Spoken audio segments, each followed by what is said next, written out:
అన్నదమ్ములు వారికున్న ఒకే ఒక ఎకరం పొలంలో పంటను పండిస్తూ ఉండేవాళ్ళు. ఇందులో తమ్ముడికి భార్య పిల్లలు ఉన్నారు, కానీ అన్న మాత్రం ఒక్కడే ఉండేవాడు. వచ్చిన పంటని ఇద్దరు చిరుసామానం పంచుకుంటూ ఉండేవాళ్ళు.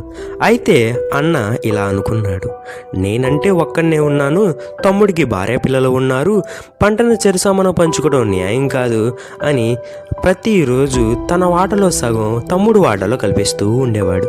అయితే తమ్ముడు కూడా, అన్న పెద్దవాడు అయిపోతున్నాడు, నన్ను చూసుకోవడానికి నా పిల్లలు ఉన్నట్టు తను చూసుకోవడానికి ఎవరు ఉండరు, సో ఈ హాస్పిటల్ ఖర్చులు అవన్నీ చాలా ఉంటాయి, ఇలా పంటని చెరసామని పంచుకోవడం న్యాయం కాదని ప్రతిరోజు తన వాటలో సగం అన్న వాటలో కల్పిస్తూ ఉండేవాడు. ఒకరోజు ఒకరికొకరు ఎదురయ్యి ఒకరి మీద ఉన్న ఒకరి ప్రేమకి ఒకరిని ఒకరు సహాయం చేసుకుంటున్నారని రియలైజ్ అయ్యారు.